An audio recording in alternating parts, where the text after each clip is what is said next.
नमस्कार, ANB news देख रहे हैं आप और मैं हूं आपके साथ हितेंद्र। 60 मिनट 60 खबरों में आप सभी का स्वागत है। बुलेटिन का आगाज करेंगे। पाकिस्तान ने सोमवार को जम्मू कश्मीर के पुंछ जिले में नियंत्रण रेखा पर सीज फायर का उल्लंघन किया और एक बार फिर से पाकिस्तान ने ये नापाक हरकत की, जिसका मुंहतोड़ जवाब भारतीय सेना की तरफ से भी दिया गया और बिना किसी उकसावे के छोटे हथियारों से मनकोट सेक्टर में नियंत्रण रेखा पर गोलाबारी की गई।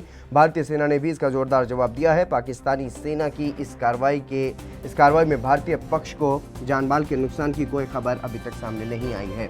रक्षा प्रवक्ता के मुताबिक शाम को लगभग 5:45 बजे पाकिस्तान ने बिना किसी उकसावे के सीज फायर का उल्लंघन किया है।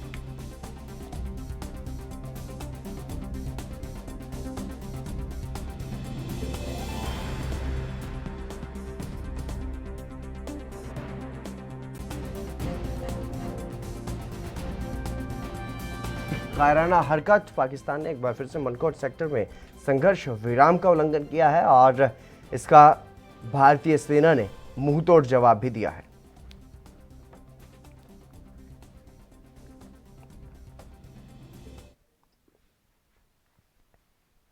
वित्त मंत्री निर्मला सीतारमण ने मोदी सरकार के दूसरे कार्यकाल का तीसरा बजट पेश किया और इतिहास में पहली बार पेपरलेस बजट पेश किया गया। और इसी बीच बजट को लेकर के छत्तीसगढ़ के मुख्यमंत्री भूपेश बघेल की प्रतिक्रिया सामने आई है। मीडिया से बात करते हुए सीएम ने यह कहा है कि आम बजट निराशाजनक है और बजट में छत्तीसगढ़ के लिए कुछ भी नहीं है। केंद्र सरकार देश की संपत्तियों को बेचने का काम कर रही है। बजट बहुत ही निराशाजनक और अभी तक के जितने बजट हुए हैं उस सबसे ज्यादा जीडीपी की गिरावट। दूसरी ओर मैं पहले ही कहता था ये सब कुछ बेच डालेंगे और वही हो रहा है। सरकारी बैंक से लेके बंदरगाह तक, सरकारी बीमा कंपनी से लेके बिजली लाइन तक, रेलवे के डेडिकेटेड फ्रेट कॉरिडोर से लेकर वेयर हाउस तक सबको बेचने की इसकी योजना है।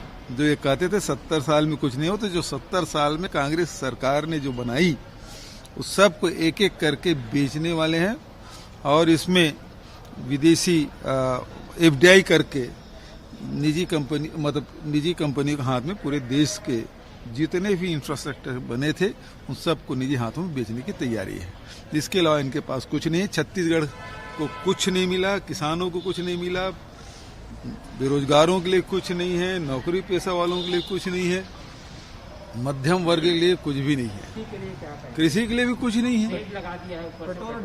तो पेट्रोल और डीजल में यदि सेस लगा रहे हैं तो निश्चित रूप से कृषि में और बोझ बढ़ेगा। तो आय दुगुनी कैसे होगी? आय दुगुनी होने से तो रहा, बल्कि वो और महंगा हो गया। खेती महंगा हो गया। यदि डीजल का भाव बढ़ता है तो ट्रांसपोर्टेशन महंगा हो जाएगा और महंगाई बढ़ेगी। दूसरी तरफ कृषि के उत्पाद अब महंगे हो जाएंगे, खेती महंगी होगी। तो केवल आम जनता को बोझ लादने के अलावा इस सरकार ने कुछ नहीं किया। जिस कोरोना वैक्सीन के लिए ढिंढोरा पीट रहे थे उसको भी फ्री में देने के लिए कोई इसके पास योजना नहीं है। केवल 3 करोड़ लोगों को ही मुफ्त मिलेगा। बचत 127 करोड़ लोगों को देने के लिए इस पास कुछ नहीं है। तो केवल सिफर है, शून्य बटा सन्नाटा। भारतीय जनता पार्टी के नेता एक और बजट की सराहना कर रहे हैं तो वहीं दूसरी ओर विपक्ष बजट को लेकर मोदी सरकार पर हमलावर है। कांग्रेस नेता रणदीप सुरजेवाला ने बजट को लेकर मोदी सरकार पर निशाना साधा। रणदीप सुरजेवाला ने केंद्रीय बजट को सिर्फ धोखा करार दिया। अगर उसका एक शब्द में सार, जैसा चिदम्बरम साहब ने कहा, कहें तो इस बजट का नाम है धोखेबाज बजट। ये बजट का सार है धोखा, ये धोखे पर आधारित है। और जैसा उन्होंने विनिवेश के बारे में चर्चा करते हुए कहा, इसके बारे में केवल 2 लाइन में कहा जा सकता है कि बेच खाएंगे सब कुछ और छोड़ेंगे नहीं अब कुछ। ये है इस बजट का सार। इस बजट ने गरीब को धोखा दिया, नौकरी पेशा लोगों को धोखा दिया, मजदूर, किसान, छोटे उद्योग को धोखा दिया और उन सांसदों को भी धोखा दिया जो वित्त मंत्री के बजटीय भाषण को सुन रहे थे। जो चीजें देश की सुरक्षा और अस्मिता के लिए आवश्यक थी, उनकी चर्चा तक वित्त मंत्री ने नहीं की। उदाहरण के तौर पर आपने देश की राष्ट्रीय सुरक्षा से जुड़े डिफेंस बजट के बारे में कहा। डिफेंस बजट में एक फूटी कोड़ी भी नहीं बढ़ा है। खेती का बजट लगभग 6% काट दिया गया। मार्केट इंटरवेंशन स्कीम को 2000 करोड़ से 1500 करोड़ कर दिया गया। और पीएम किसान योजना, जिसकी बार बार चर्चा की जाती है, उसमें 13% की कटौती कर दी गई। लघु और छोटे उद्योगों को बड़ा झटका देते हुए मात्र 15,700 करोड़ की घोषणा हुई। ये ऐसे ही है जैसे आपने फरमाया कि एक भूखे हाथी को एक घास की मुट्ठी उसके पेट की आग बुझाने के लिए दे दी जाए। सभी सरकारी बैंकों पर, जो इस देश के गरीब की राहत का आधार हैं, उन पर तालाबंदी करने की ओर एक और कदम अग्रसर किया गया। नौकरी पेशा और मध्यम वर्ग के लोगों के साथ बड़ा धोखा हुआ। एक फूटी कोड़ी की राहत नहीं मिली। जो भी इसमें प्रोविजंस दिए गए, वो केवल चंद अमीरों की मदद। मध्य प्रदेश के मुख्यमंत्री शिवराज सिंह चौहान ने कहा कि वित्त मंत्री ने जो बजट पेश किया है वो आत्मनिर्भर भारत का बजट है। इस बजट में समाज के सभी वर्गों का ध्यान रखा गया है और मैं मानता हूं कि कोरोना काल में आपदा को अवसर में बदलने वाला ये बजट है।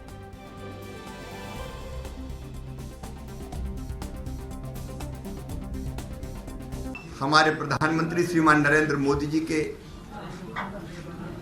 नेतृत्व में, उनके मार्गदर्शन में माननीय वित्त मंत्री जी ने जो बजट प्रस्तुत किया है वो आत्मनिर्भर भारत का बजट है। कोरोना काल में एक नई दिशा और एक नई दृष्टि देश के विकास और जन कल्याण की इस बजट में दी गई है। उत्तराखंड के मुख्यमंत्री त्रिवेंद्र सिंह रावत ने यह कहा है कि यह बजट आत्मनिर्भर भारत की परिकल्पना को मजबूती के साथ आगे बढ़ाने वाला है। किसानों को कृषि कानूनों के खिलाफ भ्रमित किया गया है और ये कृषि कानून किसानों के हित में है। उन्होंने और क्या कुछ कहा है वो भी आपको सुनवाते हैं।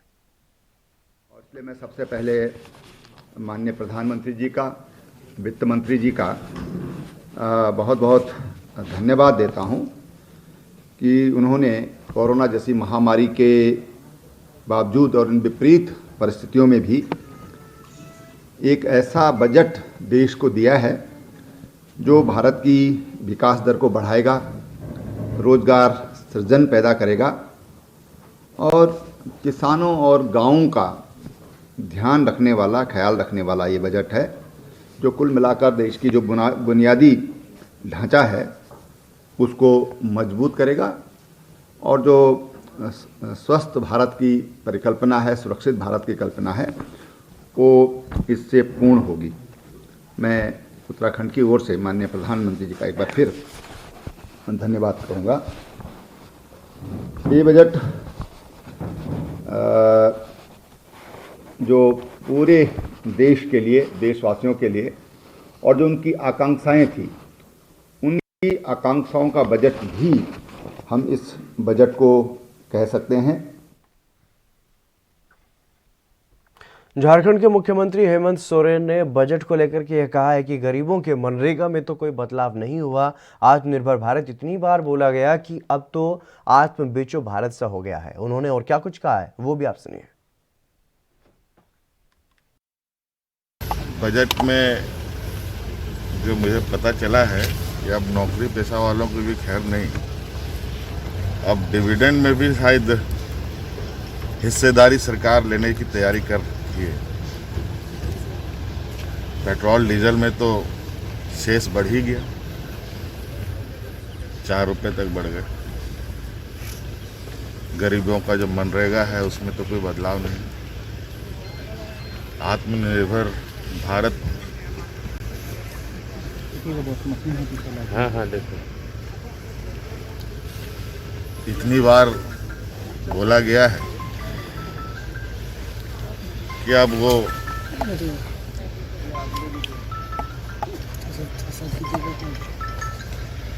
आत्म बेचो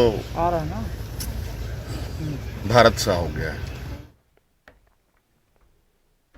पंजाब के मुख्यमंत्री कैप्टन अमरिंदर सिंह ने बजट को लेकर केंद्र सरकार पर सौतेला व्यवहार करने का आरोप लगाया है। उन्होंने कहा है कि केंद्र ने बजट में पंजाब और अन्य उत्तरी राज्यों के साथ सौतेला व्यवहार किया है। उन्होंने कहा कि बजट को पश्चिम बंगाल और दक्षिण भारत के चुनावी राज्यों के हिसाब से तैयार किया गया है। इतना ही नहीं, कैप्टन ने यह भी कहा कि चीन और पाकिस्तान से बढ़ते खतरे के बावजूद रक्षा के क्षेत्र में पर्याप्त आवंटन नहीं किया गया। वहीं कोरोना संकट के बीच स्वास्थ्य क्षेत्र में आवंटन भी वास्तव में कम है।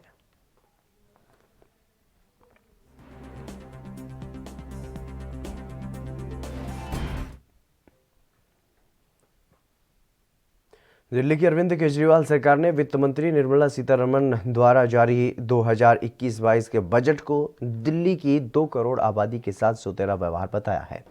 दिल्ली के उप मुख्यमंत्री मनीष सिसोदिया ने केंद्रीय बजट पर अपनी प्रतिक्रिया देते हुए ये कहा कि बीजेपी की केंद्र सरकार ने बजट में दिल्ली को फिर निराश किया है। इसमें बीजेपी सरकार ने, केंद्र की बीजेपी सरकार ने दिल्ली के लोगों के साथ धोखा किया है। दिल्ली के लोगों को केवल 325 करोड़ रुपए दिए हैं, जबकि दिल्ली की इतनी बड़ी आबादी है। आज दिल्ली का विकास हो चुका है काफ़ी हद तक, और दिल्ली को और आगे उठाने के लिए बहुत पैसे की ज़रूरत थी, लेकिन केवल 325 करोड़ रुपए दिए हैं, 1 रुपया भी नहीं बढ़ाया। पिछले 17 साल से केंद्र सरकार की ओर से 325 करोड़ मिलते हैं, वही इन्होंने बरकरार रखा है। हमें उम्मीद थी कि कोरोना के इस काल में कुछ पैसा बढ़ा के दिया जाएगा, धोखा दे दिया। और सबसे बड़ा धोखा भारतीय जनता पार्टी की सरकार ने एमसीडी के साथ किया है। एमसीडी में तो बीजेपी की खुद की सरकार है। ये लोग जब चुनाव लड़े थे तो इन्होंने कहा था कि केंद्र सरकार से सीधे हम एमसीडी में बजट लाएंगे। आज एमसीडी के पास भी पैसा नहीं है। दिल्ली सरकार का जितना पैसा बनता है हम एमसीडी को दे चुके हैं। उसके बावजूद केंद्र सरकार ने 1 रुपया भी नगर निगमों को नहीं दिया, जबकि 2 लाख करोड़ इन्होंने देश भर के नगर निगमों के लिए रखे हैं। दिल्ली को नगर निगम के लिए 1 रुपया भी इन्होंने नहीं दिया। दूसरा धोखा इन्होंने ये किया है जो एमसीडी के साथ किया है।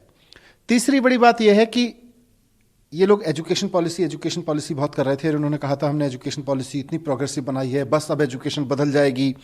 उस एजुकेशन पॉलिसी में इन्होंने लिख के रखा है कि 6% ऑफ जीडीपी एजुकेशन बजट पे आना चाहिए।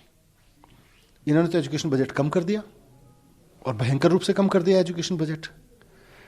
अगर आप एजुकेशन पे पैसा नहीं खर्च करोगे, अगर आप देश के बच्चों को पढ़ाने लिखाने पे पैसा खर्च नहीं करोगे, तो नेशनल एजुकेशन पॉलिसी में लिखने का फायदा क्या है, एनईपी में लिखने का फायदा क्या है? इसका मतलब आपकी एनईपी आपके लिए जुमला थी। आप अगर बच्चों को पढ़ाओगे लिखाओगे नहीं तो आत्मनिर्भर कैसे बनेंगे? Punjab Haryana high court bar association ने एक बड़ा फैसला लेते हुए पंजाब के एजी अतुल नंदा की सदस्यता रद्द कर दी है। दरअसल एसोसिएशन ने जनरल हाउस में पंजाब के एडवोकेट जनरल अतुल नंदा की हाईकोर्ट बार एसोसिएशन से सदस्यता रद्द किए जाने का सर्वसम्मति से प्रस्ताव पास कर दिया। और हाईकोर्ट के बार रूम में सोमवार को हुए जनरल हाउस में कुछ सदस्यों ने नंदा पर आरोप लगाया कि वो हाईकोर्ट में फिजिकल हियरिंग शुरू करवाने के पक्ष में नहीं है, जबकि बार एसोसिएशन लगातार फिजिकल हियरिंग शुरू करने की मांग कर रही है। इसी के विरोध में हाईकोर्ट बार एसोसिएशन ने सर्वसम्मति से पंजाब के एजी अतुल नंदा की हाईकोर्ट बार एसोसिएशन की सदस्यता रद्द करने का निर्णय लिया।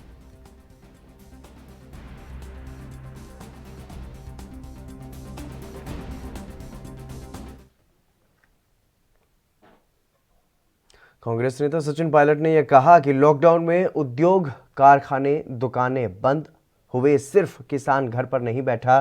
किसानों ने अनाज पैदा कर इस देश को मजबूत रखा, जिससे आज हमारे गोदाम अनाज से भरे हुए हैं। उन किसानों के लिए सरकार ने इस बजट में कुछ नहीं किया।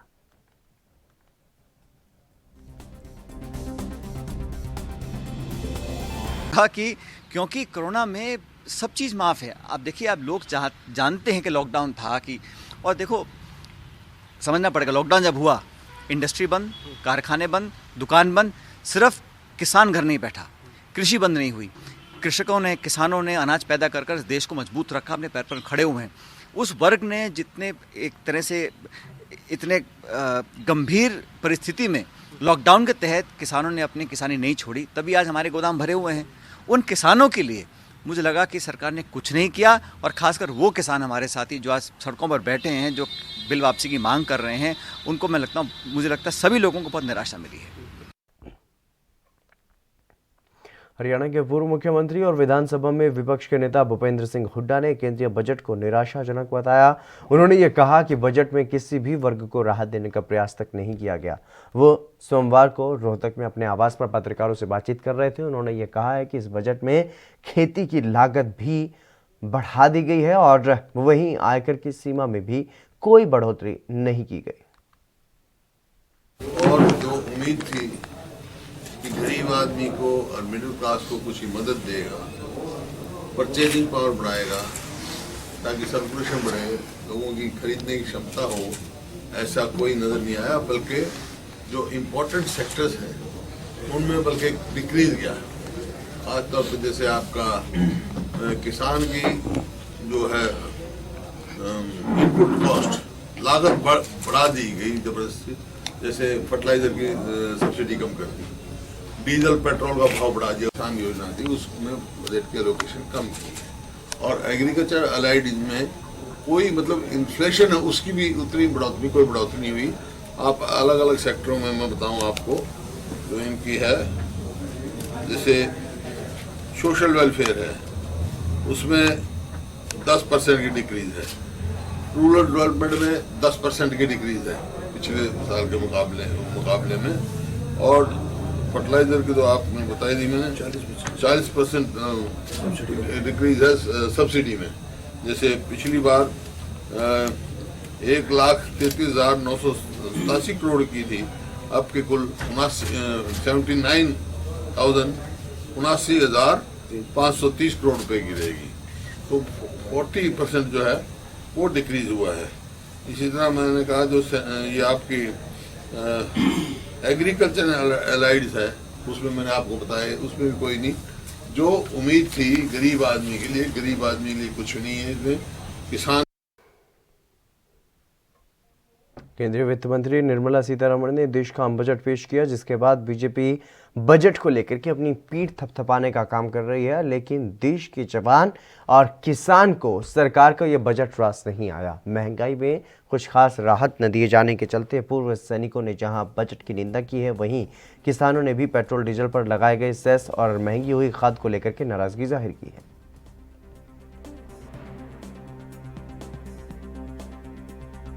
बजट में पेश ये किसानों के तो हित में नहीं है बिल्कुल भी। जो डीजल के ऊपर टैक्स लगाया है, पेट्रोल के ऊपर टैक्स लगाया है, ये किसान डीजल सबसे ज़्यादा बरतता है, और अगर गाड़ियां वाले भी बरतते हैं, जो भी ट्रांसपोर्टर है उसका अगर बढ़ेगा तो पब्लिक का ही खर्चा बढ़ेगा। इसमें पब्लिक का कोई फायदा होने वाला नहीं है, किसान तो मरेगा। ਉਹਨਾਂ ਦਾ ਫਾਇਦਾ ਕਰਕੇ ਤੇ ਕਿਸਾਨਾਂ ਤੇ ਬੋਝ ਪਾਈ ਜਾ ਰਹੇ ਨੇ, ਭਾਵੇਂ ਡੀਜ਼ਲ ਹੈ, ਭਾਵੇਂ ਦਾਲਾਂ ਨੇ, ਭਾਵੇਂ ਖਾਦ ਹੈ, ਭਾਵੇਂ ਕੋਈ ਵੀ ਚੀਜ਼ ਹੈ, ਉਹ ਸਾਰੀਆਂ ਵਸਤੂਆਂ ਵਧਾ ਕੇ ਸਾਰਾ ਵਜਨ ਜਿਹੜਾ ਹੈਗਾ ਇਹ ਕਿਸਾਨ ਤੇ ਆ ਰਿਹਾ, ਕਿਸਾਨ ਤੇ ਵਜਨ ਪੈ ਰਿਹਾ। ਕਿਸਾਨ ਜਿਹੜੇ ਨੇ ਉਹਨਾਂ ਨੂੰ ਹੋਰ ਕਮਜ਼ੋਰ ਤੱਕ ਕਮਜ਼ੋਰ ਕਰਨ ਲੱਗੀ ਹੋਈ ਕਰਾਰ। ਇਹ ਜਿਹੜਾ ਬਜਟ ਹੈ ਇਹ ਲੋਕ ਵਿਰੋਧੀ ਅਤੇ ਦੇਸ਼ ਵਿਰੋਧੀ ਬਜਟ ਹੈ। ਇਹ ਬਜਟ ਦੀ ਬਿਲਕੁਲ ਅਸੀਂ ਸਖਤ ਸ਼ਬਦਾਂ ਵਿੱਚ ਨਿਖੇਧੀ ਕਰਨੇ। ਇਹ ਬਜਟ ਲੋਕ ਵਿਰੋਧੀ ਤੇ ਦੇਸ਼ ਵਿਰੋਧੀ ਹੈ।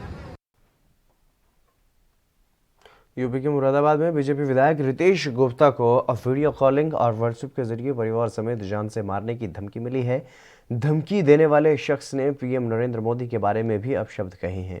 दरअसल गलशहीद थाना क्षेत्र के गांधी नगर में रहने वाले बीजेपी विधायक रितेश गुप्ता ने थाने में एक तहरीर दी, जिसमें उन्होंने ये आरोप लगाया कि 31 जनवरी की सुबह करीब 11:30 बजे उनके मोबाइल नंबर पर व्हाट्सएप कॉलिंग और वीडियो कॉलिंग के जरिए धमकी दी गई।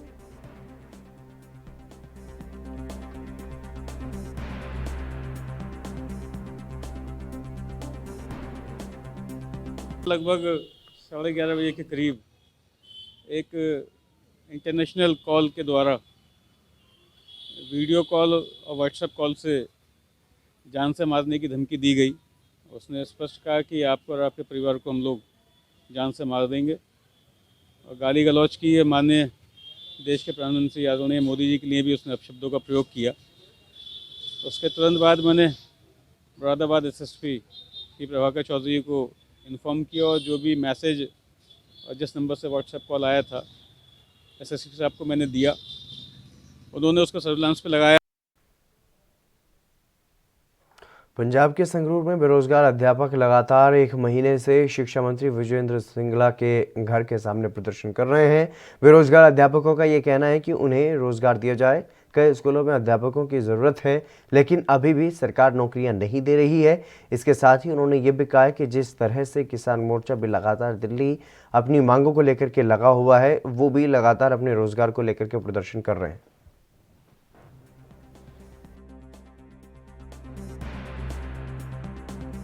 ਬਣਾਇਆ ਜਿਵੇਂ ਕਿ ਸਾਰੇ ਪੰਜਾਬ ਦੇ ਸਾਰੇ ਹਿੰਦੁਸਤਾਨ ਦੇ ਕਿਸਾਨ ਇਕੱਠੇ ਹੋ ਕੇ ਦਿੱਲੀ ਕਾਲੇ ਕਾਨੂੰਨ ਰੱਦ ਕਰਵਾਉਣ ਵਾਸਤੇ ਬੈਠੇ ਨੇ ਜੀ। ਉਹਨਾਂ ਦੀ ਤਰਜ਼ ਤੇ ਅਸੀਂ ਬੇਰੁਜ਼ਗਾਰਾਂ ਨੇ ਇੱਕ ਸਾਂਝਾ ਮੋਰਚਾ ਬਣਾਇਆ ਜਿਹੜਾ ਪਿਛਲੇ 1 ਮਹੀਨੇ ਤੋਂ ਸੰਗਰੂਰ ਸਿੱਖਿਆ ਮੰਤਰੀ ਦੇ ਘਰ ਦੇ ਸਾਹਮਣੇ ਬੈਠਾ ਤੇ ਅਸੀਂ ਆਪਣੇ ਰੋਜ਼ਗਾਰ ਦੀਆਂ ਵਾਜਬ ਤੇ ਹੱਕੀ ਮੰਗਾਂ ਦੀ ਮੰਗ ਕਰਦੇ ਹਾਂ ਜੀ। ਉਹਨਾਂ ਦੀ ਬਜਾਏ ਆਪਣੇ ਗੈਸਟ ਹਾਊਸ ਤੋਂ ਆ ਕੇ ਮੁੜ ਜਾਂਦੇ ਨੇ। ਉਹਨਾਂ ਨੂੰ ਇਹ ਨਹੀਂ ਦਿੰਦਾ ਵੀ ਇਹ ਸਾਰੇ ਬੱਚੇ, ਇਹ ਬੇਰੁਜ਼ਗਾਰ ਬੱਚੇ ਪਿਛਲੇ 1 ਮਹੀਨੇ ਤੋਂ ਮੇਰੀ ਕੋਠੀ ਦੇ ਅੱਗੇ ਬੈਠੇ ਨੇ। ਮੈਂ ਉਹਨਾਂ ਦੀ ਸਾਰ ਲੈਣ ਆਵਾਂ। ਆਖਿਰ ਜਿਹੜੀਆਂ ਇਹਨਾਂ ਨੂੰ ਕੋਠੀਆਂ ਮਿਲੀਆਂ ਨੇ ਉਹ ਸਾਡੇ ਸਿਰ ਤੇ ਮਿਲੀਆਂ ਨੇ। ਅਸੀਂ ਇਹਨਾਂ ਨੂੰ ਇਹ ਕੋਠੀਆਂ ਦਵਾਈਆਂ ਨੇ ਜਿੱਥੇ ਅੱਜ ਇਹ ਬਿਲਕੁਲ ਵੀ ਸਾਡੀ ਸਾਰ ਲੈਣ नहीं आते।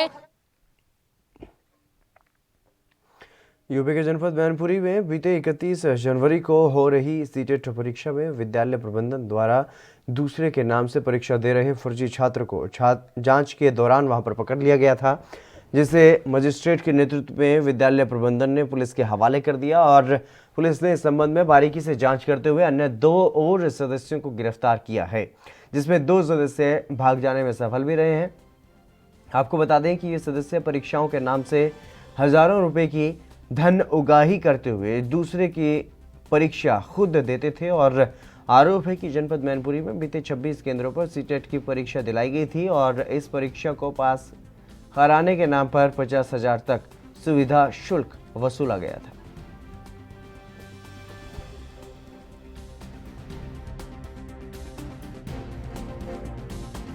कल जो है जनपद मैनपुरी के 26 सेंटर्स पर सीटेट की परीक्षा का आयोजन किया गया था।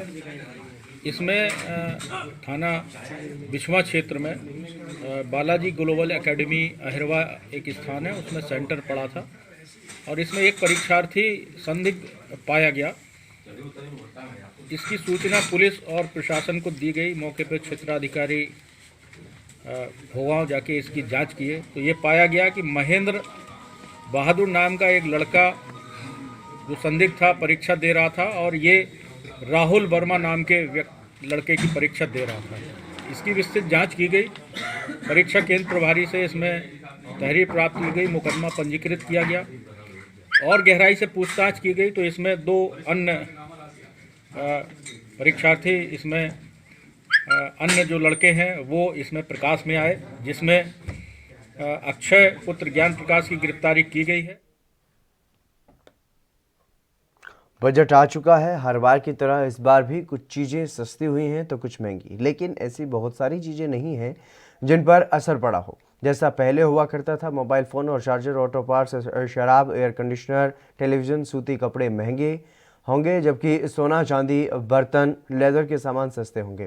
दरअसल 3 साल पहले आए जीएसटी ने सामानों और सर्विसेज को महंगा सस्ता करने की ताकत बजट से छीन ली है। अब 90% चीज़ों की कीमत जीएसटी तय करती है और लेकिन विदेश से मंगाई जाने वाली वस्तुओं पर इंपोर्ट ड्यूटी का असर रहता है और इसकी घोषणा बजट में की जाती है। इसलिए पेट्रोल, डीजल, एलपीजी, सीएनजी और इंपोर्टेड प्रोडक्ट जैसे कि फुटवेयर, सोना चांदी, इलेक्ट्रॉनिक प्रोडक्ट्स और मोबाइल, केमिकल, कारें, टोबैको जैसी चीज़ों की कीमत पर बजट घोषणाओं का असर ज़रूर पड़ता है। इन पर ही सरकार इंपोर्ट ड्यूटी बढ़ाती या फिर घटाती है। इस बजट में भी वित्त मंत्री ने यही किया है।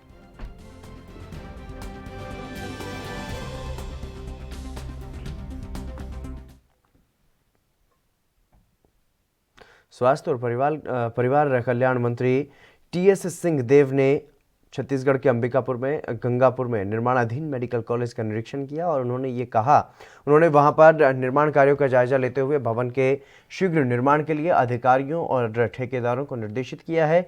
उन्होंने बालिका छात्रावास की तत्काल आवश्यकता को देखते हुए कॉलेज भवन के जो ब्लॉक पूरी तरह से तैयार हो गए हैं उसमें शीघ्र ही पानी, बिजली और सीवरेज की व्यवस्था 1 हफ्ते के भीतर उपलब्ध कराने के लिए भी निर्देश दिए हैं। और स्वास्थ्य मंत्री ने यह कहा है कि छात्रावास के पास वाहन पार्किंग की भी व्यवस्था हो। उन्होंने पानी की व्यवस्था के लिए नगर निगम के अधिकारियों को अमृत मिशन के तहत संफेल तक पानी पहुंचाया जाए, ऐसा उन्होंने आदेश दिया है। और उन्होंने पाइपलाइन के लिए PHE और नगर निगम को कार्य योजना तैयार करने के निर्देश भी दिए।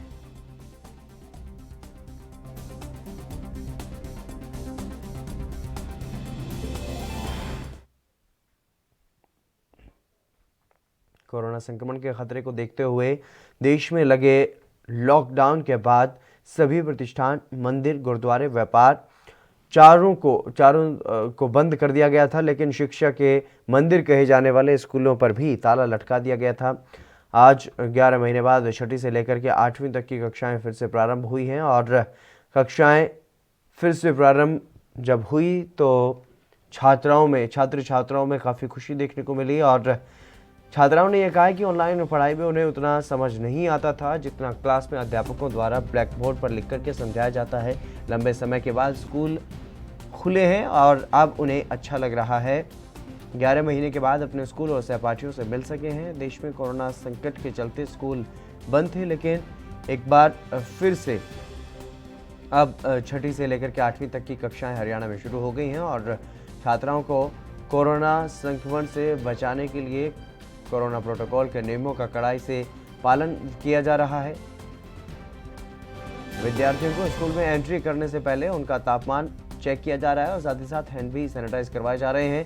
जिन छात्र छात्राओं ने मास्क नहीं पहना है उन्हें स्कूल में ही मास्क उपलब्ध करवाया गया और 6ठी से लेकर 8वीं तक की कक्षाएं लगी, जिसमें 457 छात्रों में से मात्र 100 छात्राएं स्कूल पहुंची, क्योंकि कोरोना प्रोटोकॉल को लेकर के कुछ विद्यार्थी जो हैं वो अभी भी स्कूल आने में संकोच कर रहे हैं और कुछ छात्रों के पास कोरोना नेगेटिव होने का सर्टिफिकेट नहीं है, उनके पास जो मेडिकल सर्टिफिकेट होता है वो नहीं था। स्कूल में एंट्री के लिए छात्रों से अभिभावकों की तरफ से भी लिखित पत्र की आवश्यकता पड़ती है, उसके बाद ही विद्यार्थियों को स्कूल में एंट्री दी जा रही है। स्कूल में कोरोना प्रोटोकॉल को लेकर के सभी नियमों को फॉलो किया जा रहा है। यदि फिर भी कोई बच्चा पॉजिटिव आता है तो स्कूल को कुछ दिनों के लिए फिर से बंद कर दिए जाने के निर्देश दिए गए। के अनुसार हमने 6ठी से 8वीं तक की कक्षाएं आरंभ की है। कल हमने स्कूल को सैनिटाइज करवाया था। प्रत्येक बच्चे से हम सहमति पत्र ले रहे हैं, मेडिकल फिटनेस सर्टिफिकेट ले रहे हैं। स्कूल में आने के बाद उनको लाइन से उनका तापमान नापा जा रहा है, मास्क ज़रूर करा है, सैनिटाइज किया जा रहा है बच्चे को और बहुत अच्छी प्रकार से व्यवस्था हमने की है।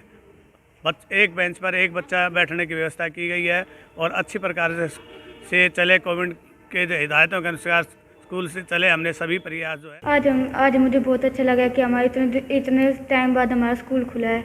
हमको बहुत अच्छा लग रहा है, हमारे सर हमको इतने अच्छे से पढ़ाते हैं। ऑनलाइन तो कुछ समझ में भी नहीं आता था और मेरे फ्रेंड इतने दिनों बाद मुझसे मिले हैं तो मुझे बहुत अच्छा लगा। हमें जब बहुत ही लंबे समय के बाद ऑनलाइन क्लासेस थी, जब हमें इतना कुछ समझ नहीं आता था जितना कि हमें हमारी टीचर्स पढ़ाती है और हम उस टाइम शिक्षा से वंचित रहे और अब हम बहुत ही एक्साइटेड हो रहे थे कब स्कूल खुलेंगे और कब हमारी क्लासेस लगेगी और कब हम पढ़ेंगे।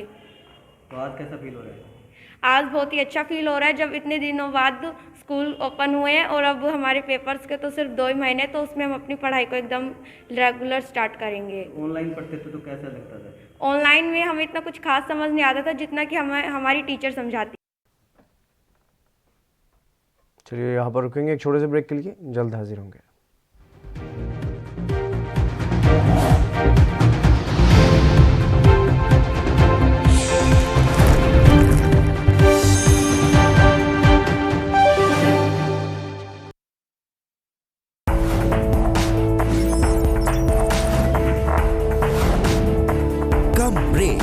और ज्यादा खबरों के साथ देखिए ANP news in channel number पर।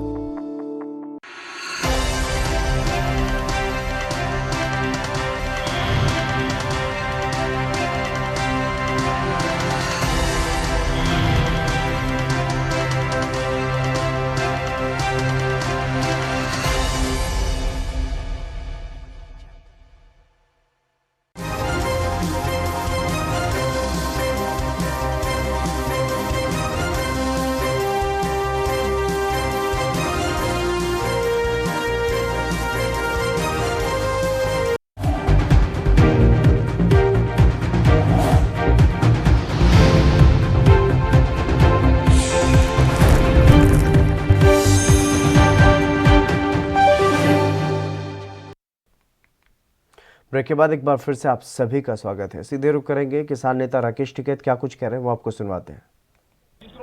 को हमने छोड़ रखा है, उन सारे की सारी रोड पे कटीले तार लगा के आने जाने का जनता का रास्ता रोकने का काम कर जा रहा है। कोर्ट ने, सुप्रीम कोर्ट ने भी ये कहा है कि धरना शांतिपूर्ण तरीके से चल रहा, उसके बावजूद भी दिल्ली पुलिस, दिल्ली सरकार जो यहाँ पे व्यवस्था कर रहे पूरे रास्ते को ब्लॉक कर दिया है, जिससे जनता दुखी हो और जनता हमको कहे कि आप हमको दुखी कर रहे हो। हमारी जनता से अपील है, हम दुखी नहीं कर रहे। आपकी जो रोड थी वे रोड पूरी खुली हुई है, दिल्ली पुलिस ने पूरी रोड को ब्लॉक किया हुआ है। उनसे आपको हो कि हमारी जो रोड थी वे खोलने जाए, जो उन्होंने बंद करा के दीवारें चिन दी उस पर, तो ये पूर्ण रूप से गलत चीजें हैं। सरकार से हमारा ये है कि किसान। चलिए खबरों में आगे बढ़ेंगे। पंजाब के फरीदकोट में यूथ अकाली दल के प्रधान बंटी रोमाणा ने यह कहा है कि दिल्ली में चल रहे किसानों के धरने में खलल डालने के लिए कुछ लोगों ने किसानों के टेंट फाड़े, उन पर पथराव भी किया गया। इस दौरान दिल्ली पुलिस मूक दर्शक बनी देखती रही और यही नहीं, दिल्ली पुलिस के कुछ जवानों ने एक अमृतधारी सिख रंजीत सिंह के साथ बेरहमी से मारपीट भी की, जिसको लेकर के एक शिकायत पत्र एसएसपी साहब को दिया गया और मांग की गई कि दिल्ली पुलिस के इन बेरहम जवानों की पहचान की जाए और उनके खिलाफ पंजाब पुलिस मामला दर्ज करे। ਅੱਜ ਅਸੀਂ ਕੰਪਲੇਂਟ ਨੌਜਵਾਨ ਜਿਹੜੇ ਸਾਡੇ ਗੁਰਸਿੱਖ ਮੁੰਡੇ ਇਹਨਾਂ ਦੇ ਨਾਲ ਮੈਂ ਆਇਆ। ਇੱਕ ਕੰਪਲੇਂਟ ਦਿੱਤੀ ਗਈ ਹੈ ਕਿ ਜਿਹੜਾ ਦਿੱਲੀ 'ਚ ਪਿਛਲੇ ਦਿਨ ਘਟਨਾਕ੍ਰਮ ਹੋਇਆ, ਪਹਿਲਾਂ ਤਾਂ ਬੜੇ ਲੰਮੇ ਸਮੇਂ ਤੋਂ ਸਾਜ਼ਿਸ਼ ਚੱਲ ਰਹੀ ਸੀ ਸਿੱਖ ਕੌਮ ਨੂੰ, ਸਿੱਖ ਪੰਥ ਨੂੰ ਬਦਨਾਮ ਕਰਨ ਦੀ। ਕਦੇ ਸਾਨੂੰ ਖਾਲਿਸਤਾਨੀ ਕਿਹਾ ਜਾਂਦਾ ਸੀ, ਕਦੇ ਵੱਖਵਾਦੀ ਕਿਹਾ ਜਾਂਦਾ ਸੀ, ਕਦੇ ਅੱਤਵਾਦੀ ਕਿਹਾ ਜਾਂਦਾ ਸੀ। ਸੋ ਉਹ ਸਾਰੀਆਂ ਗੱਲਾਂ ਤੋਂ ਬਾਅਦ ਹੁਣ ਜਿੱਦੇ 26 ਤਰੀਕ ਵਾਲੀ ਪਰੇਡ ਹੋਈ ਹੈ, ਉਸ ਤੋਂ ਬਾਅਦ ਜਿਸ ਤਰ੍ਹਾਂ ਨਾਲ ਸਿੱਖ ਮੁੰਡਿਆਂ ਨਾਲ ਕੁੱਟਮਾਰ ਕੀਤੀ ਗਈ, ਕੇਸਾਂ ਦੀ ਬੇਅਦਬੀ ਕੀਤੀ ਗਈ, ਕਕਾਰਾਂ ਦੀ ਬੇਅਦਬੀ ਕੀਤੀ ਗਈ, ਜਿਸ ਤਰ੍ਹਾਂ ਨਾਲ ਦਿੱਲੀ ਪੁਲਿਸ ਨੇ ਦੰਗਾਕਾਰੀਆਂ ਨਾਲ ਰਲ ਕੇ ਜਿਵੇਂ 84 'ਚ ਹੋਇਆ ਸੀ ਉਸੇ ਤਰ੍ਹਾਂ ਨਾਲ ਸਿੱਖ ਮੁੰਡਿਆਂ ਨੂੰ ਟਾਰਗੇਟ ਕੀਤਾ ਗਿਆ, ਜਿਹਦੇ 'ਚ ਵਿਸ਼ੇਸ਼ ਤੌਰ ਤੇ ਮੈਂ ਜ਼ਿਕਰ ਅਸੀਂ ਸਾਡਾ ਕੰਪਲੇਂਟ 'ਚ ਹੈਗਾ। ਮੁੰਡਾ ਹੈ ਰਣਜੀਤ ਸਿੰਘ, ਨਵਾਂ ਸ਼ਹਿਰ ਜ਼ਿਲ੍ਹੇ 'ਚ ਪਿੰਡ ਹੈ ਕਾਜਮਪੁਰ। ਉੱਥੋਂ ਦਾ ਤੁਸੀਂ ਸਾਰਿਆਂ ਨੇ ਦੇਖਿਆ ਹੋਣਾ ਕਿਵੇਂ ਬੇਰਹਿਮੀ ਨਾਲ ਦਿੱਲੀ ਦੀ ਪੁਲਿਸ ਗੁੰਡਿਆਂ ਨਾਲ ਰਲ ਕੇ ਉਹਨੂੰ ਕੁੱਟ ਰਹੀ ਹੈ, ਮਾਰ ਰਹੀ ਹੈ, ਕੇਸ ਖਿੱਚੇ ਜਾ ਰਹੇ ਹੈ। राष्ट्रीय सड़क सुरक्षा जागरूकता महीना चल रहा है और इस दौरान सड़क सुरक्षा को लेकर के अनेकों कार्यक्रम चलाए जा रहे हैं। हिमाचल के कुल्लू में जागरूकता अभियान में जहां नुक्कड़ नाटकों, गीत संगीत के माध्यम के अलावा होर्डिंग, पोस्टर और लाउडस्पीकर से जनता को जागरूक किया जा रहा है, तो वहीं कई अन्य कार्यक्रम भी किए जा रहे हैं।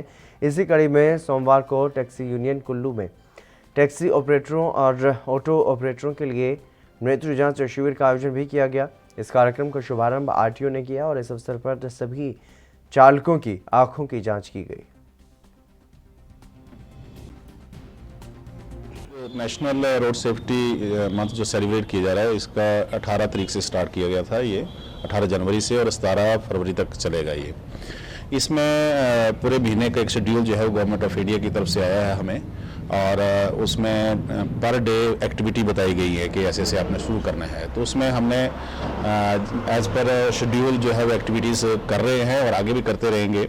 इसमें ये था कि पहले दिन जो है इनाग्रेशन होनी है, तो हमने जो है वो डीसी साहब की अध्यक्षता में वो एक जो कला जत्था है या डी पायरेट्स वाले जो है वो हमने कल्चर प्रोग्राम, एक नुक्कड़ नाटक वगैरह बनाए हुए हैं, गाना वगैरह, तो उसको हरी झंडी जो डीसी साहब ने दी थी, डीसी कुल्लू ने, और वो जगह जगह जाके जो है इसको लोगों को नुक्कड़ नाटक के थ्रू और गाने के थ्रू जो है वो अवेयर कर रहा है कि रोड में यातायात के नियमों का पालन किया जाए ताकि एक्सीडेंट्स कम हों।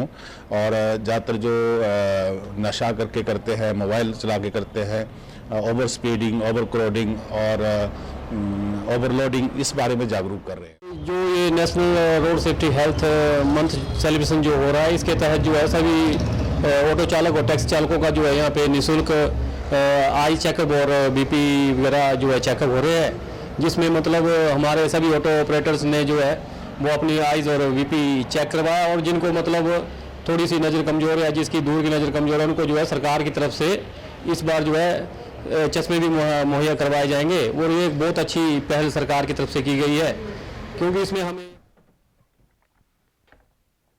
मुंबई में एंटी नारकोटिक्स सेल के वर्ली यूनिट ने कुर्ला से 5 ड्रग्स आरोपियों को गिरफ्तार किया है और आरोपियों के पास 130 किलो गांजा भी बरामद किया गया है। वहीं बरामद किए गए गांजे की कीमत बाजार में करीब 26 लाख रुपए बताई जा रही है और वर्ली यूनिट के अधिकारियों को गुप्त सूचना मिली थी, जिसके आधार पर यह कार्रवाई की गई। उन्हें सूचना मिली थी कि आंध्र प्रदेश से कुछ लोग नशीला पदार्थ बेचने के लिए आने वाले हैं और जिसके बाद अधिकारियों ने फिनिक्स मॉल के पास जाकर के वहां पर जाल बिछाया और उन 5 आरोपियों को गिरफ्तार कर लिया। फिलहाल मामले की जांच की जा रही है।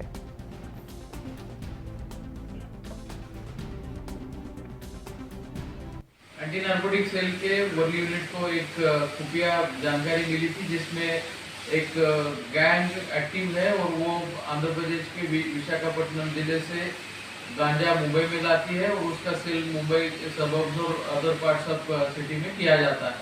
तो इसी जानकारी के आधार पर कार्रवाई। हरियाणा के फरीदाबाद में बीजेपी विधायक नरेंद्र गुप्ता ने बजट की सराहना करते हुए कहा है कि वो वित्त मंत्री निर्मला सीतारमण को बधाई देते हैं। उन्होंने इतने मुश्किल समय में इतना संतुलित बजट पेश किया है और वो इस बजट को 10 में से 10 अंक देते हैं। उन्होंने ये भी कहा है कि इस बजट में शिक्षा, स्वास्थ्य, कृषि, उद्योग सभी वर्गों का ध्यान रखा गया है और ये बजट ऐतिहासिक बजट है।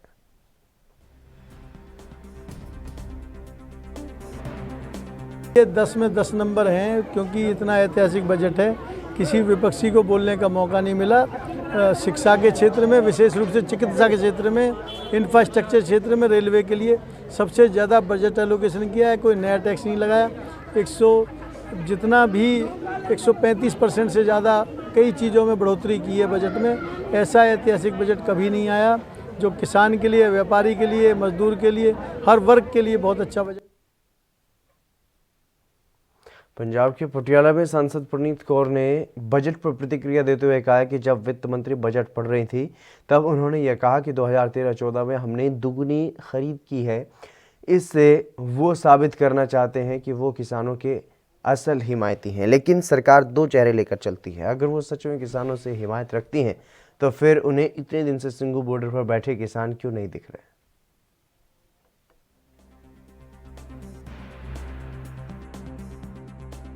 ਅੱਜ ਦਾ ਜਿਹੜਾ ਰੋਸ ਮਾਰਚ ਸੀ ਇਹ ਆਪਣੇ ਆਪ 'ਚ ਇੱਕ ਵੱਖਰੀ ਇੰਪੋਰਟੈਂਸ ਰੱਖਦਾ ਕਿਉਂਕਿ ਇਹਦੇ ਵਿੱਚ ਹਰ ਵਰਗ। हरियाणा के वल्लभगढ़ में बस स्टैंड चौकी पुलिस ने पिछले 6 महीने से फरार चल रहे आरोपी को गिरफ्तार कर लिया और वल्लभगढ़ की खलंदर कॉलोनी में रहने वाला सलमान पिछले 6 महीने से 307 के मामले में फरार चल रहा था, जिस पर पुलिस ने कार्रवाई करते हुए आरोपी को गिरफ्तार कर लिया है और आगामी कार्रवाई करते हुए आरोपी को कोर्ट में पेश कर रिमांड पर लिया जाएगा।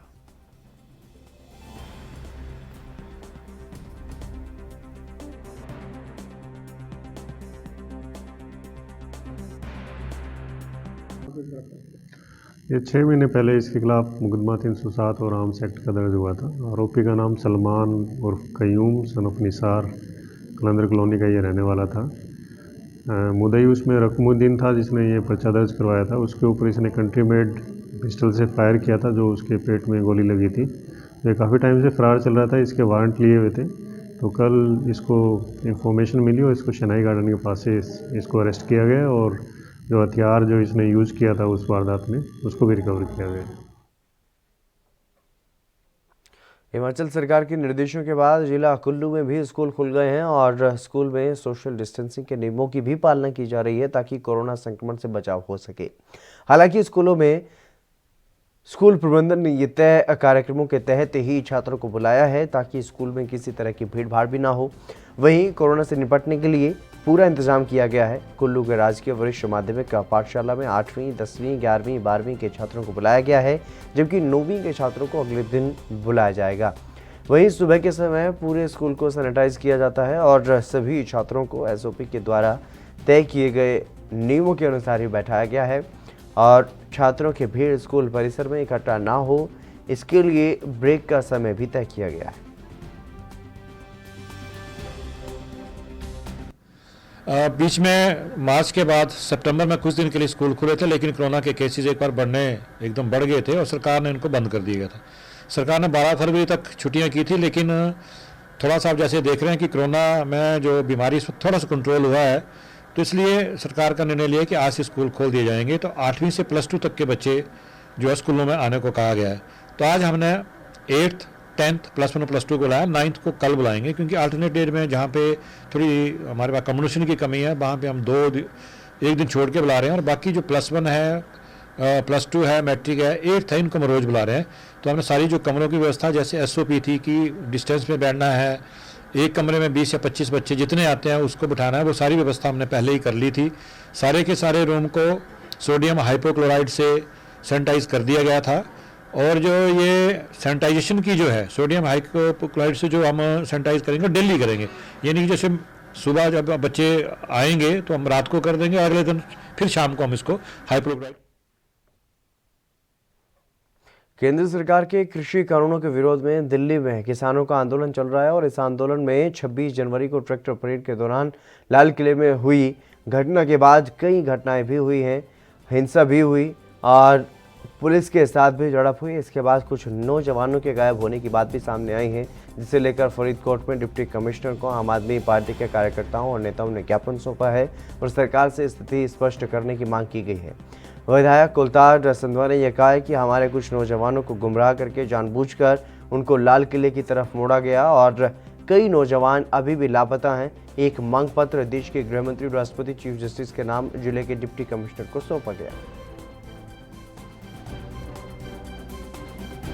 शांतिपूर्ण प्रदर्शन करदिਆਂ ਨੂੰ ट्रैप ਦੇ ਵਿੱਚ ਲੈ ਕੇ ਜਜ਼ਬਾਤੀ ਕਰਕੇ ਸਾਡੇ ਕੁਝ ਨੌਜਵਾਨਾਂ ਨੂੰ ਉੱਥੇ ਗ੍ਰਿਫਤਾਰ ਕਰ ਲਿਆ ਗਿਆ ਔਰ ਮਿਸਿੰਗ ਹੈ, ਦੱਸਿਆ ਨਹੀਂ ਜਾ ਰਿਹਾ ਕਿੱਥੇ ਹੈ। ਉਹਨਾਂ ਬਾਰੇ ਕੇਂਦਰ ਸਰਕਾਰ ਸਥਿਤੀ ਸਪਸ਼ਟ ਕਰੇ, ਦਿੱਲੀ ਪੁਲਿਸ ਸਥਿਤੀ ਸਪਸ਼ਟ ਕਰੇ ਵੀ ਕਿਹੜੇ ਬੱਚੇ ਕਿਹੜੇ ਥਾਂ ਤੇ ਜੇ ਅਰੈਸਟ ਕੀਤੇ ਨੇ ਕਿੱਥੇ ਨੇ, ਉਹਨਾਂ ਦਾ ਕੀ ਹਾਲ ਹੈ, ਉਹਨਾਂ ਦੇ ਪਰਿਵਾਰਾਂ ਨਾਲ ਉਹਨਾਂ ਦੀ ਗੱਲ ਕਰਾਈ ਜਾਵੇ ਤੇ ਜਿਹੜੇ ਮਿਸਿੰਗ ਆ ਉਹਨਾਂ ਬਾਰੇ ਸਾਨੂੰ ਕਲੈਰੀਫਿਕੇਸ਼ਨ ਦਿੱਤੀ ਜਾਵੇ। ਇਹ ਸਾਡੀ ਮੇਨ ਮੰਗ ਆ। ਇੱਕ ਸਾਨੂੰ ਹੋਰ ਮੇਰੀ ਗੱਲ ਅੱਜ ਹੀ ਹੋਈ ਹੈ, ਬਠਿੰਡਾ ਦੇ 2 ਬੱਚੇ ਵੀ ਉੱਥੇ ਨੇ ਸ਼ਾਮਲ ਤੇ ਉਹ ਤਿਹਾੜ ਜੇਲ੍ਹ 'ਚ ਨੇ ਔਰ ਉਹਨਾਂ ਨੂੰ ਜੇਲ੍ਹ ਦੇ ਵਿੱਚ ਤੰਗ ਕੀਤਾ ਜਾ ਰਿਹਾ। ਇਹ ਸਾਰੇ ਦੇ ਵਿਰੋਧ ਦੇ ਵਿੱਚ ਵੀ ਜੇਲ੍ਹ ਦੇ ਵਿੱਚ ਜਿਹੜਾ ਬੰਦਾ ਉਹਦੀ ਸਿਕਿਉਰਿਟੀ ਦੀ ਜ਼ਿੰਮੇਵਾਰੀ ਉਹਨਾਂ ਨਾਲ ਗੱਲ ਕਰਾਈ ਜਾਵੇ, ਮੀਡੀਆ ਨਾਲ ਉਹਨਾਂ ਨੂੰ ਰੂਬਰੂ ਕਰਾਇਆ ਜਾਵੇ ਔਰ ਜਿਹੜੇ ਪੱਤਰਕਾਰ ਨੇ ਸਾਡੇ ਪੱਤਰਕਾਰ ਮਿਸਟਰ ਪੁਨੀਆ ਤੇ ਉਹਨਾਂ ਦੇ ਨਾਲ ਇੱਕ ਸਹਿਯੋਗੀ ਪੱਤਰਕਾਰ ਉਹਨਾਂ ਨੂੰ ਵੀ ਝੂਠੇ ਕੇਸ ਪਾ ਕੇ ਅੰਦਰ ਕੀਤਾ ਗਿਆ है। वहीं यूपी के अयोध्या में राम मंदिर निर्माण की तैयारियां तेज हो चली हैं और दूसरे चरण में अब निधि समर्पण अभियान जो है वो चल रहा है, उसकी शुरुआत हो गई है। 15 जनवरी से शुरू हुए पहले चरण की समाप्ति के बाद अब विश्व हिंदू परिषद के कार्यकर्ता घर घर जाकर के लोगों से मंदिर निर्माण के लिए सहयोग प्राप्त करेंगे। वहीं पहले चरण में प्राप्त हुई धनराशि की गिनती चल रही है। अब तक हुई गिनती के अनुसार 500 करोड़ से ज़्यादा की धनराशि जो है ट्रस्ट के खाते में आ चुकी है। श्री राम जन्मभूमि पर भव्य राम मंदिर निर्माण के लिए व्यापक स्तर पर श्री राम जन्मभूमि निधि समर्पण अभियान चलाया जा रहा है। इस अभियान के तहत विश्व हिंदू परिषद के कार्यकर्ता डोर टू डोर राम मंदिर निर्माण के लिए सहयोग ले रहे हैं और 27 फरवरी तक चलने वाले इस अभियान के देश के अलग अलग राज्यों के जनपदों में अलग अलग तारीखें तय की गई हैं।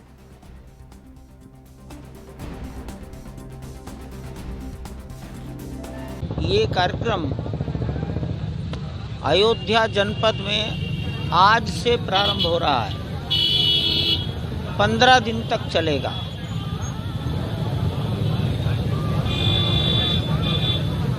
प्रयास रहेगा, कोशिश होगी, कार्यकर्ता घर घर जाएंगे, दुकानों पर जाएंगे, जहां तक संभव है जाएंगे और समाज जो कुछ स्वेच्छा से देगा उसे स्वीकार करेंगे। उसके बदले में कूपन दिए जाएंगे। कूपन पर 10 रुपया की राशि, दूसरे कूपन पर 100 रुपया की राशि और तीसरे कूपन पर 1000 रुपया की राशि छपी हुई है। समाज के इसी समर्पण से मंदिर के निर्माण का कार्य होगा। बड़ी बड़ी मशीनें काम करेंगी, इसलिए व्यक्ति नहीं जा सकता। तो व्यक्तियों की भागीदारी उनके पुरुषार्थ और परिश्रम से प्राप्त धन से होगी। सारे भारतवर्ष में ये अभियान मकर संक्रांति को प्रारंभ हो गया, 27 फरवरी रविदास जयंती तक चलेगा। राजस्थान के पाली में पुलिस अधीक्षक कालूराम रावत अतिरिक्त पुलिस अधीक्षक डॉक्टर तेजपाल सिंह के आदेश के अनुसार मादक पदार्थ तस्करी के विरुद्ध अभियान चलाया जा रहा है। अभियान में सिरियारी थानाधिकारी सुरेश सारण ने टीम द्वारा कार्रवाई कर 6 किलो 200 ग्राम अवैध डोडा पोस्ट और परिवहन में काम में ली गई बाइक सहित सरकारी कर्मचारी तस्कर को गिरफ्तार किया है।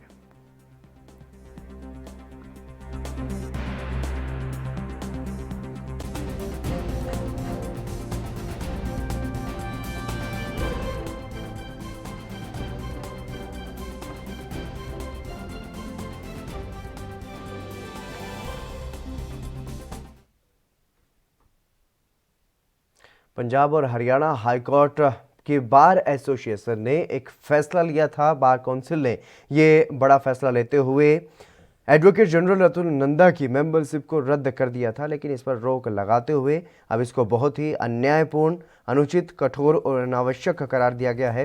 काउंसिल ने बार के कुछ दूसरे सदस्यों की मेंबरशिप रद्द किए जाने पर भी रोक लगाते हुए इसको HCBA के नियमों का उल्लंघन बताया है और बार काउंसिल की तत्काल मीटिंग में एसोसिएशन के रेजोल्यूशन E के द्वारा नंदा की मेंबरशिप रद्द किए जाने संबंधी लिए गए फैसले पर चर्चा करते हुए ये पाया गया कि ये कार्रवाई मनमाने ढंग से की गई है। ये मीटिंग हड़ताल बुलाए जाने के बावजूद अदालत में पेश हुए वकीलों की पंजाब और हरियाणा बार एसोसिएशन की तरफ से मेंबरशिप रद्द किए जाने के बाद बुलाई गई। बार काउंसिल ने प्रस्ताव पास करते हुए अतुल नंदा की मेंबरशिप को इस आधार पर रद्द किया कि उन्होंने अदालत की फिजिकल ओपनिंग के विरुद्ध निरंतर काम किया था।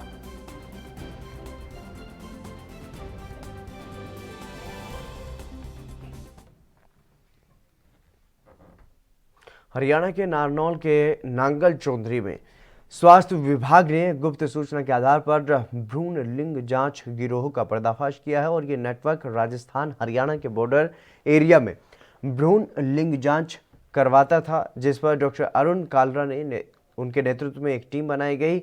उस टीम ने एक डेकोय मरीज बनाकर के लिंग जांच कराने वाले आरोपियों को गिरफ्तार किया है और डॉक्टर कालरा ने बताया कि भ्रूण लिंग जांच के लिए 70,000 की मांग की गई थी, जिसमें 50,000 आरोपी के खाते में डलवाए गए थे और घटना की सूचना मिलते ही मौके पर पहुंची पुलिस ने मामला दर्ज कर आरोपी को गिरफ्तार भी कर लिया है। डिस्ट्रिक्ट अथॉरिटी को सूचना मिल रही थी कि बेंद्रागढ़ डिस्ट्रिक्ट के अंदर कोई मतलब ये सेक्स रिटर्न वाला रैकेट सक्रिय है। बहुत दिनों से हम कोशिश भी कर रहे थे, विशेषकर महेंद्रगढ़ टाउट था। उसने ये खुद नहीं कि डॉक्टर का तो कोई दोष नहीं है, मैंने ही वो कराया था और क्या कहते हैं हमने बाहर आकर लड़का बताया। हाँ, महाराष्ट्र में ठाणे जिले के भिवंडी कस्बे में एक कारोबारी परिसर में एक इमारत गिर गई और इमारत के गिरने से एक शख्स की मौत हो गई और 5 लोग घायल हो गए। वहीं इसके अलावा और लोगों के फंसे होने की आशंका जताई जा रही है। एक नगर निकाय अधिकारी ने ये जानकारी दी है। ठाणे नगर इकाई के क्षेत्रीय आपदा प्रबंधन प्रकोष्ठ के प्रमुख संतोष कदम ने यह बताया कि भिवंडी के मनकोली नाका में हरिहर कंपाउंड में स्थित एक इमारत सुबह करीब 10:30 के आसपास रह गई थी और उसका इस्तेमाल गोदाम के रूप में किया जा रहा था। उन्होंने ये भी बताया कि गोदाम में काम कर रहे करीब 7 से 10 श्रमिक मलबे के भीतर फंस गए थे। उन्होंने ये बताया है कि ठाणे जिले के बचाव बल और आपदा प्रबंधन प्रकोष्ठ के कर्मचारी तथा भिवंडी और ठाणे के दमकल कर्मी मौके पर पहुंचे और राहत और बचाव कार्य शुरू किया गया।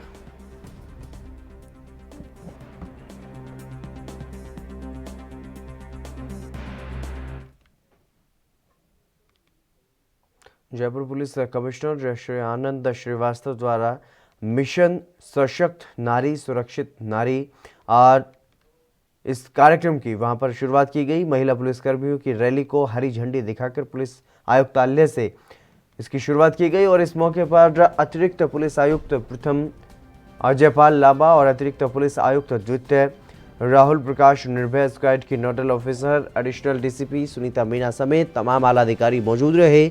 पुलिस कमिश्नर आनंद श्रीवास्तव ने यह बताया कि बढ़ते महिला अपराध और खासकर महिलाओं से होने वाली छेड़छाड़ की बढ़ती वारदातों को रोकने के लिए विशेष अभियान चलाया जाएगा और युवाओं को जागरूक किया जाएगा।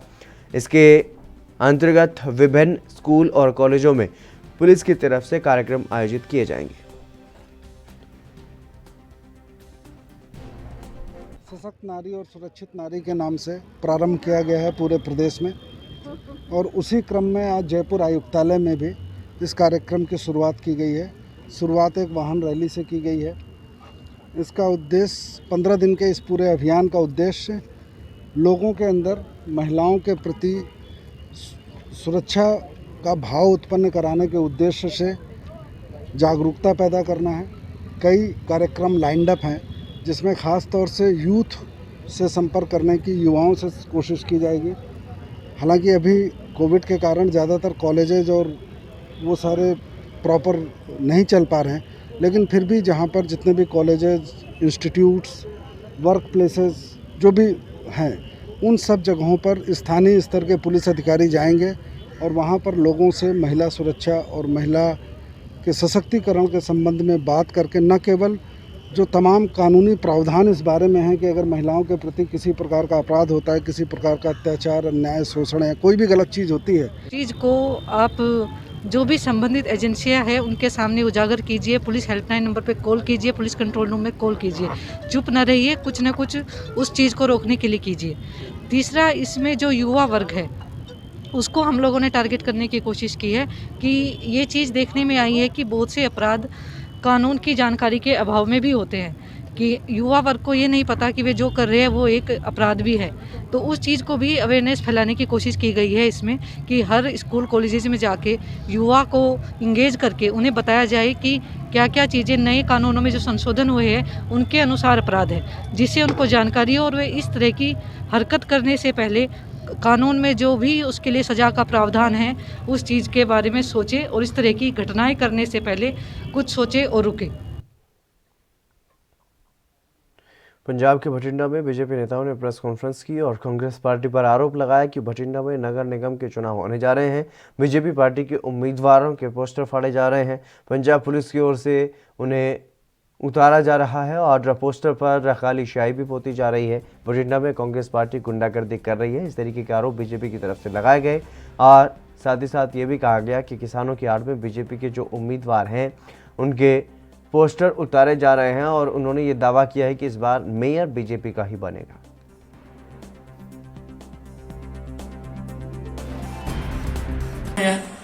कि किस तरह साडे जिहड़े इलैक्शन की शुरुआत होने तो पहला ही कांग्रेस पार्टी के कुछ गुंडियां ने, कुछ अणपछाते व्यक्तियों ने साडियां जिहड़ियां महिलावां चोण लड़ रही ने उन्हां दे पोस्टर पाड़े गए है, कालख पोती गई है। बहुत ही घटिया, निंदनयोग, घटिया राजनीति के उतर आई है क्योंकि कांग्रेस में इस टाइम घबराहट हो रही है, बुखलाहट च है क्योंकि कैंडीडेट उन्होंने मिल नहीं रहे सी और ਜਿਹੜੇ कैंडीडेट उन्होंने जल्दबाजी ਨਾਲ खड़े किए उन्होंने ये सी भी भारतीय जनता पार्टी तो अज अंदोलन ਦੇ ਵਿੱਚ ਘਿਰੀ हुई है भी शायद साडा इलैक्शन का असीं इस तरह ही उन्होंने बाईकाट करके ही जित जाएंगे, पर भारतीय जनता पार्टी लीडर है, सानू किसानों का साडे ते कोई प्रभाव नहीं है और ना ही इस तरह का कोई एजिटेशन हो रहा है। हरियाणा में 9वीं से 12वीं की कक्षाओं के बाद अब 6ठी से 8वीं तक के स्कूल भी खोल दिए गए हैं। स्कूल खुलने के पहले ही दिन स्कूलों में बच्चों की संख्या ना के बराबर ही देखने को मिली और पहले दिन छात्र भ्रम में दिखे। उसका कारण कोरोना की रिपोर्ट रहा क्योंकि विभाग ने स्कूलों को आदेश दिए कि छात्र सामान्य रिपोर्ट लेकर के आएंगे, लेकिन उन तक मैसेज कोरोना की टेस्ट रिपोर्ट लाने का पहुंचाया गया। वापस लौटाए गए बच्चों का ये कहना है कि हमें पता नहीं था कि स्वास्थ्य जांच और अभिभावक अनुमति पत्र लेकर के स्कूल में पहुंचना है, इसलिए अब स्कूल द्वारा ये दस्तावेज लेकर आने के लिए कहा गया है। और स्कूल में उपस्थित एकमात्र छात्र वंश ने ये बताया है कि स्कूल टीचर की ओर से माता पिता को कोरोना रिपोर्ट लेकर के आने के लिए कहा गया था, जिसके बाद सरकारी अस्पताल से अपना कोरोना टेस्ट करवा करके नेगेटिव रिपोर्ट लेकर के पहुंचा हूं। छात्र हूँ, मैं अपनी मेडिकल रिपोर्ट नहीं लाई। आज ही से 6ठी 8वीं की कक्षा खुली हैं, मैं अपनी मेडिकल रिपोर्ट नहीं लेकर आई, इसलिए अध्यापक ने मुझे घर वापस भेज दिया है। तो आपको पता नहीं था रिपोर्ट लेके आनी है? जी नहीं पता था मुझे रिपोर्ट लेकर आनी है। तो स्कूल बंद है, इससे पढ़ाई का कितना नुकसान हुआ पिछले कुछ समय से? जी नुकसान तो बहुत हुआ है। तो अभी क्या बोल रहा है टीचर? बोल रहे हैं कि अब क्या नाम पेपर होंगे, फिर उसके क्या नाम दोबारा डेट शीट भेज देंगे और जब तक तैयारी कर लो दिसंबर सिलेबस की। मेडिकल लेके आने के लिए? मेडिकल लेने के क्या है कि हॉस्पिटल जाके पहले टेस्ट करवा के फिर मेडिकल रिपोर्ट लेकर आओ। आज ही मेरा 6 से 8 क्लास तक के स्कूल खुले हैं। मेरी मैम ने कहा था कि जब भी स्कूल में आना तो कोरोना टेस्ट की रिपोर्ट लेके आनी है। तो आप करवा के आए? Yes sir. कहाँ करवाया आपने? सिविल हॉस्पिटल में। हाँ, जैसे विभाग के आज आदेश थे, कक्षा 6ठी से लेकर कक्षा 8वीं तक स्कूल दोबारा प्रारंभ हुए हैं। ये काफ़ी लंबे समय के बाद, यानी फरवरी से बंद थे, ये काफ़ी लंबे समय के बाद दोबारा स्कूल चालू हुए हैं। तो आज का दिन बड़ा हमारे लिए जोश का भी था, खरोश का भी था, स्वागत का भी था बच्चों को। लेकिन दिक्कत ये रही कि बच्चे जो आज आए वो बच्चे कोरोना टेस्ट के नाम से वो रिपोर्ट बच्चे बना के नहीं ले पाए। दूसरा जो अनुमति थी माँ बाप की, वो अनुमति उनके पास सभी के पास नहीं थी। तो हमने बगैर सामान्य जांच के, बच्चों को वहम था कि कोरोना टेस्ट करवाना है, जबकि हमने बच्चों से ये कहा था कि आपने सामान्य जांच करवानी, इसमें बुखार, खांसी, आपको सांस की दिक्कत है, आपको बुखार है, केवल ये रिपोर्ट आपको लेके आनी थी। तो बच्चे इसको कोरोना से असमंजस में थे, उसी डर के मारे बच्चे, छोटे बच्चे थे, वो बच्चे आज ज़्यादा संख्या में नहीं आ पाए। लेकिन मैंने आज तुरंत स्टाफ को दोबारा बुला के इस बारे में दोबारा सब पेरेंट्स को कॉल की है, फ़ोन किया है, उनका भ्रम दोबारा दूर की है कि आपने केवल सामान्य जांच करवानी है, कोरोना टेस्ट की अलग से आवश्यकता नहीं है, जैसे विभाग के आदेश है। 6ठी से 8वीं तक के भी स्कूल खुल गए हैं और इसकी तैयारी पिछले 1 हफ्ते से चल रही थी। वीसी भी हुई इसके लिए और बाद जो वीसीज़ में बीओस भी थे और बीओस को आगे इंस्ट्रक्ट किया गया था कि वो स्कूल हेड्स की मीटिंग लेंगे, जो कि सभी ब्लॉक्स ने ले ली है। तो निर्देश वही रहेंगे जो जैसे 9वीं से 12वीं के लिए था कि जो भी बच्चे आएंगे पेरेंट्स की परमिशन से आएंगे और एक सिंपल चेकअप अपना करा के आएंगे, जिसमें ये होगा कि कोविड के कोई सिम्टम नहीं हैं। जो कोविड का सिम्टम वाले बच्चों को जो है कहा जाएगा कि वो स्कूल ना आए, ताकि जो है इस महामारी से सभी बचे रहें। जिस तरीके की अभी काफ़ी समय से हमारे स्कूल बंद थे और जो इनकी अटेंडेंस है ये लगातार ली जाएगी और आशा करते हैं, अब बच्चे भी बड़े उत्साहित हैं क्योंकि काफ़ी समय से वो घर पर थे, वो स्कूल आना चाह रहे हैं। और जो इसमें ख़ास बात ये है कि अगर मान लो कोई बच्चा कोविड पाया जाता है, अगर किसी के कोई सिम्टम हैं, तो वो कक्षा जो है सिर्फ उस कक्षा, क्योंकि बच्चों को अलग अलग हिदायतें हैं कि वो अलग अलग ही रहेंगे। चलिए, मेरे साथ खबरों में बस इतना ही। दीजिए इजाज़त, नमस्कार।